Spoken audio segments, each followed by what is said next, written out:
This is the Nomad Futurist podcast, a podcast about the evolution of technology, society, and transformation. Connect with us, share your thoughts with us at nomadfuturist.com.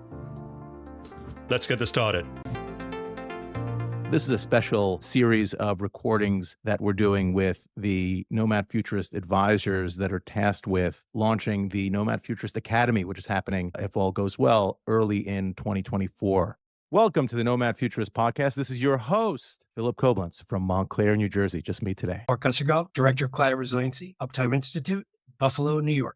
I feel like hopefully people will be able to see this on video. And I feel like you've made it in your career when you have a double. Saddam Hussein, Vladimir Putin, and now Philip Koblenz with Mark Gusakov as the double. I can barely tell us apart. I'm looking at you and thinking, why aren't the lips moving when I'm talking? I never know who's stunt double, who's got the more svelte and active lifestyle and creative. So let me be your stunt double. Let me be the thing for you that you'll never be able. Awesome. So can you take a moment and just tell our listeners what you do and what is Mark Gusakov all about? Thank you. So I started with Uptime Institute a year and a half ago, coming up on 2 years now in April. And I am the Director of Client Resiliency for North America, Canada, and the United States. My background's a little different than some other people's in the industry. And it's one of the things that really brought me to the Nomad Futurist and why I'm passionate about it. I did not come from the data center world. I came from industrial automation. So I did over 20 years in industrial automation, mostly in a fluid power capacity. During that time, I was lucky enough where I got into some elements of data centers by working in chillers and HVAC a little bit and understood fluid dynamics before that. So I was able to translate some of that knowledge in cooling and heating and thermal transfer in a fluid capacity into the data center world. I'm lucky enough to be a Nomad Futurist advisory board member and also sitting in with OCP to develop the resiliency specification around direct liquid cooling and immersion cooling as well. So a lot of hats you wear. I now know why there's no room on your head for any hair, which fits the bill. Otherwise, it wouldn't really work with you as my stunt double. So just to peel back the layers a little bit for those of us that are just hearing this for the first time, the Uptime Institute, whenever you hear tier 1 data center, tier 3, tier 4 data center, that tier rating, that is an Uptime Institute moniker. So those who are not members of the Uptime Institute, that do not pay Uptime Institute to do that analysis, are simply making it up. Is that fair? 100% accurate. And just to clarify another piece, there really is no tier. I mean, there is tier 1, but we don't certify to tier 1. Tier 2 is there is redundancy and resiliency in place. And I'll simplify this. Tier 3 is a concurrently maintainable data center for all topology, for all critical elements of the infrastructure. So any component that needs to be taken in or out of service, the facility can still run at 100% capacity, concurrently maintainable. Focuses on a single planned downtime event. And then tier 4 is concurrently maintainable, but fault tolerant, isolated, compartmentalized. And that also takes into account a single unplanned downtime event. So there's your definition around tiers so that the world kind of knows what we're all about and what we do. The world finally knows. They finally get it. You heard it here first, folks. So let's step back in time for a bit. Did you want to be in industrial automation when you were a kid? Were you like, I want to be like as a 4-year-old? Was that like you were wearing an industrial automation outfit for Halloween? So my Halloween costumes are another topic of conversation. My experience in this industry actually started about this time of year. No, I didn't start in that. So my formal education in English writing arts and theater and acting. And I cut my teeth in that when I was young. My mother got me involved in cooperative extension, and I was actually teaching public speaking. And my very first breakout was on a small local TV show called The Commander Tom Show. People from Buffalo know that. They'll remember Tom Jones was this guy, Commander Tom. He was a local weatherman, had a children's show on Sundays. And I made clothespin reindeer on television as like a craft project on the Christmas episode. And it was huge. Like all my friends in school are like, it works on TV and he's doing all this cool stuff. And I started doing plays and doing that. Do you have pictures or a video of that? Does that exist? I have it on VHS and I did convert it to DVD. I will send you. I think that'll be breaking news on the Nomad Futurist YouTube channel. My God. I think we need to. I had hair. I had a full head of beautiful blonde hair. I am not necessarily surprised that your track was actor, public speaking, because you're not shy. And I think shyness is one of those things that holds people back. Were your parents in the acting space? How did that even evolve?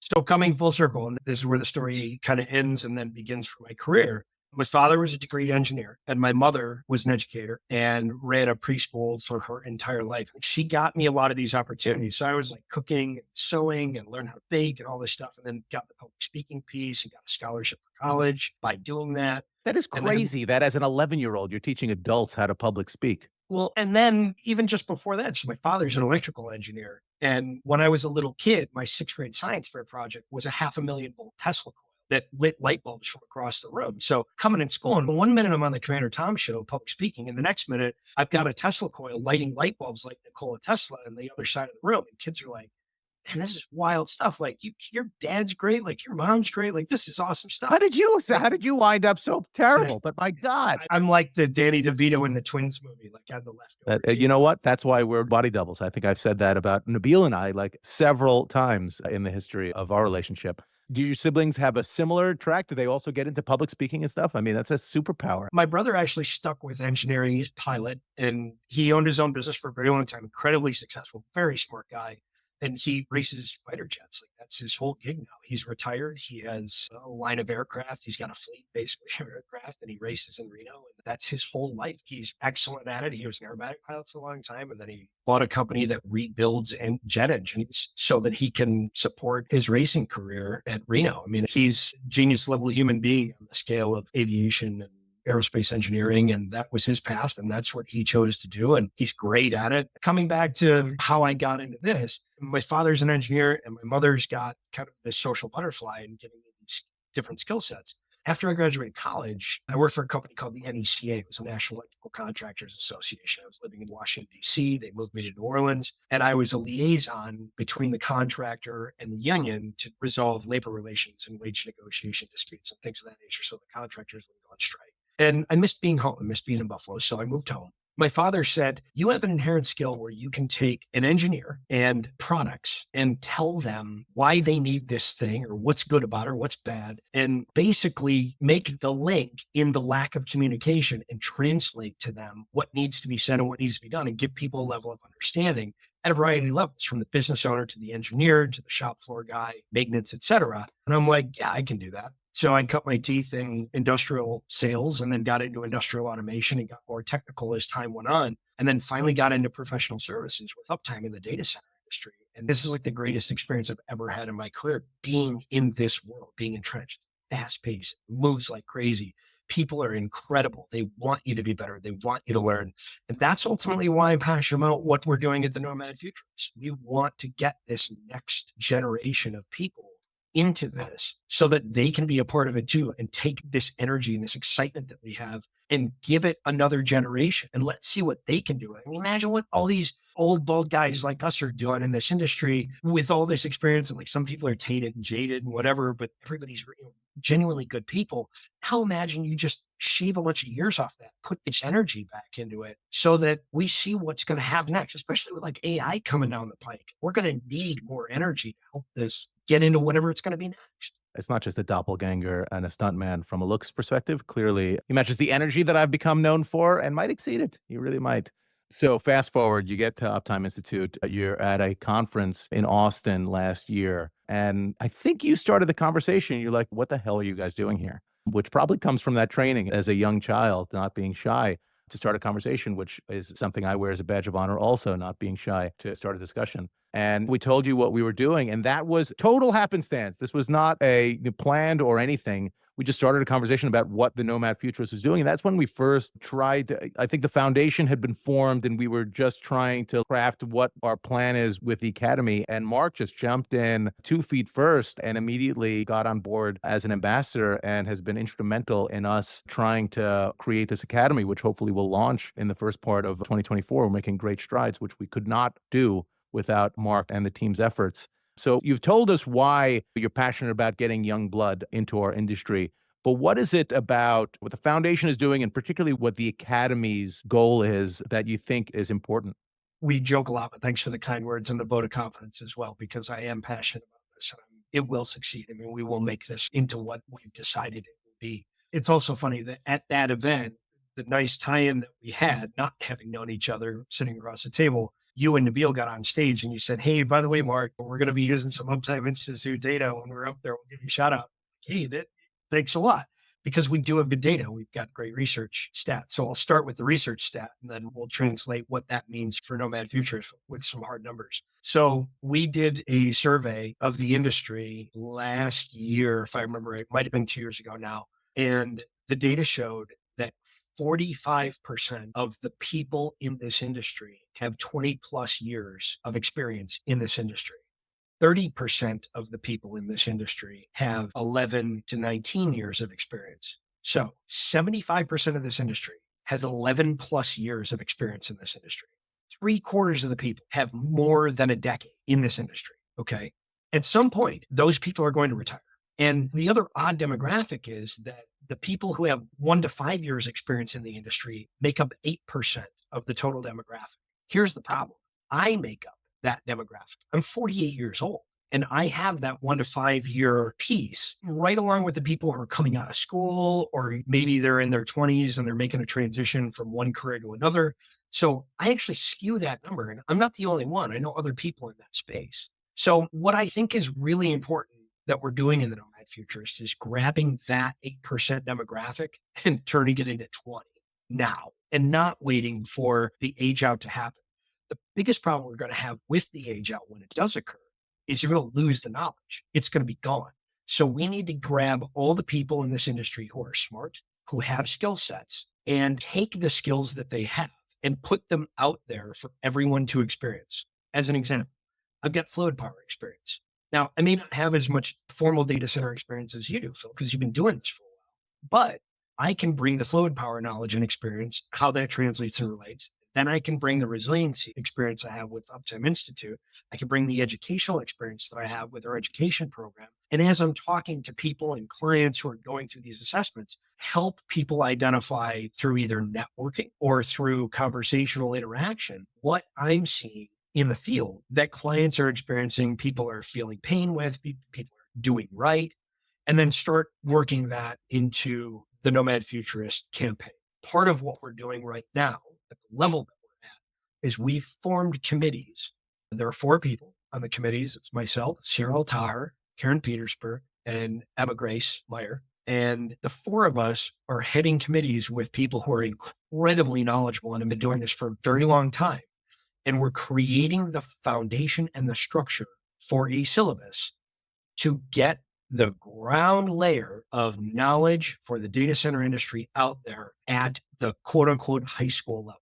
And we chose that as a starting point because there are some highly intelligent people that are slightly below the high school age group who will understand it, and the college folks will understand it. And we took the premise that, if I remember right, when I was younger, the New York Times was written at the 6th or 7th grade level so that everybody can really understand it, the biggest demographic would understand it, would benefit from it. And that's our starting point. And once we come out with those modules, we're then going to start building the structure and the framework around other training modules and other training and education pieces. And after we put all of those together and we start training people and teaching them and educating them about the industry, we will then be the centralized repository for people to come to us and be able to gain other educational platforms like Uptime Institute, CNET, or the iMasons, and collaborating with them. So we become that hub so that everybody can come to us and get information and then use the information for what is going to benefit them.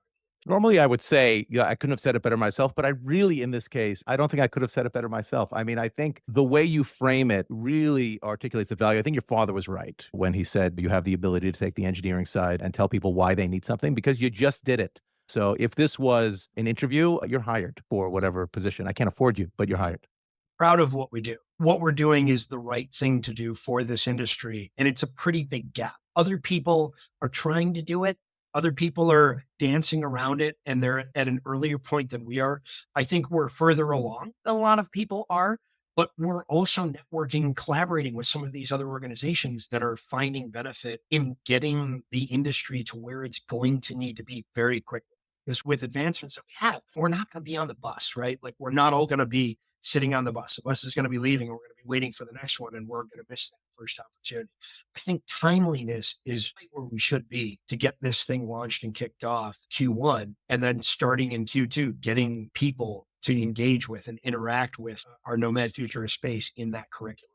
I think there are a couple points that you raise that I just wanted to highlight. One is this concept of creating a platform to capture the institutional knowledge that's about to age out of our industry. And I think, notwithstanding your ability to communicate, communication in general is not necessarily the top trait that somebody would give to an engineer in the data center space. So, what we're trying to do is really create a platform that allows folks that are aging out, that have all this knowledge, to share their knowledge and then have it go through kind of the academy process that you guys have created and put those communication skills to work and form it in a way that's consumable by the broader public. And I think that's the secret sauce that is missing. Anybody can just create a platform and let people just write on it like a blog or whatever, but trying to ubiquitize all of this information and letting people share in whatever means they're able to share, and then putting it through a process that makes it part of an overall module, part of an overall plan, is incredibly important. And I give the shameless plug to Bill Clayman, right? Not everybody in this industry can be Bill Clayman. You've got this superhero-esque human being who's got the engineering degree. He's an excellent public speaker. He's got all this energy. He's also in a generation that's starting to evolve more, and we're seeing more of his generation coming into this environment, possessing this incredible knowledge and skill set. There's only one of him. So we've got to find ways to get 20, 30, 40, 50 more people like him built out. And I'm just a tiny little piece of the kind of being that he is. We need to start creating more people like that with the energy and the dynamic that he brings to an event or an environment.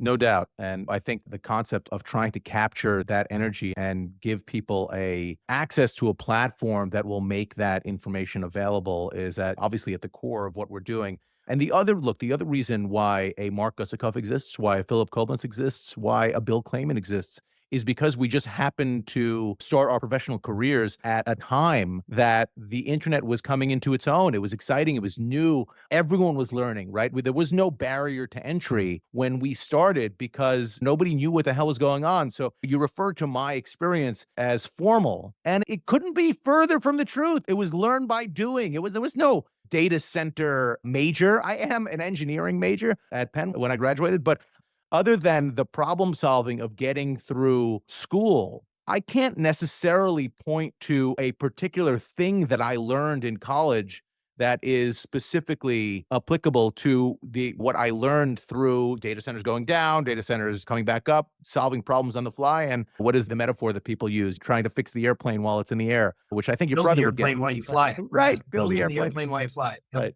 Right. Which means we should probably get your brother on board, since that's what we're trying to do.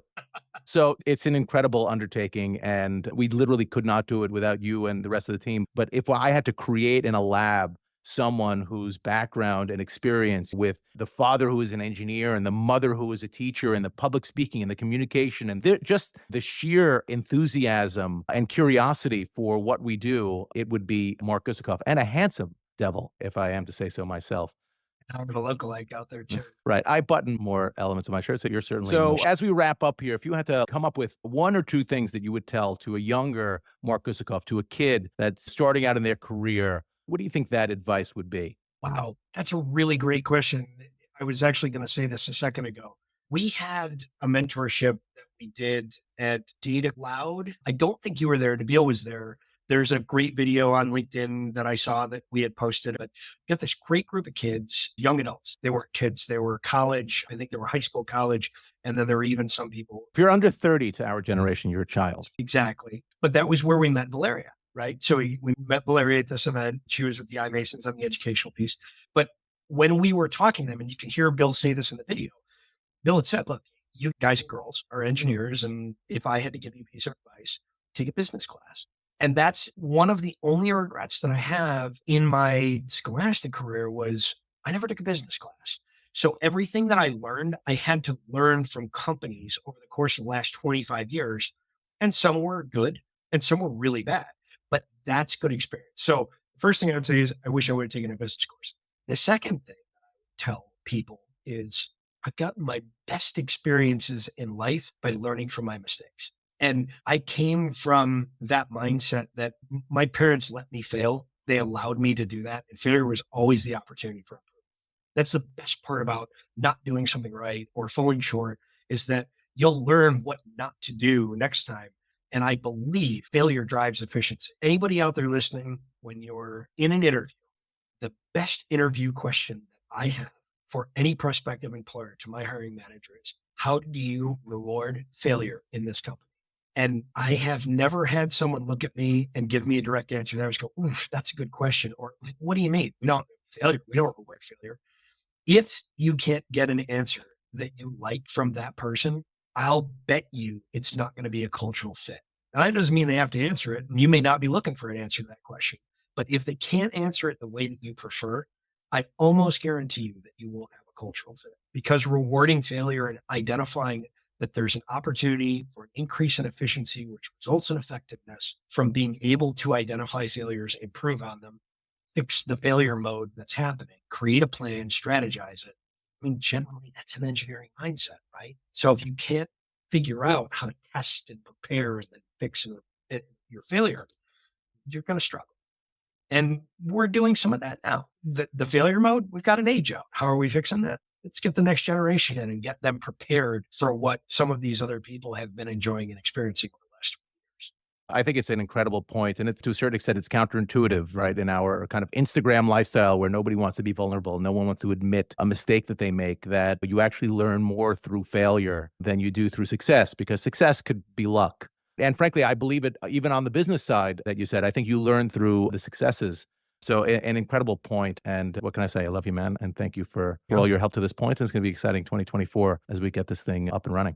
Thanks for having the confidence in me to do this. Thanks for inviting me to be in the Nomad Futurists. I thank Uptime Institute as well for all the opportunities and the support that Uptime is bringing to Nomad Futurist Academy. And I'm really excited to see what we do in Q1 and then who's taking what in Q2. Thank you so much, ladies and gentlemen. Mark Gusakov. Thank you. This has been great. Nothing lasts forever. Markets will come back, currencies will rebound, businesses will go on, and we will all move on. That could happen next week, next month, or next year. At Nomad Futurists, we're confident that those who prepare rather than panic will come out of this stronger. Thank you for joining us. This has been brought to you by Nomad Futurist. Check us online at nomadfuturist.org. And thank you for listening and subscribing, as well as your continued support.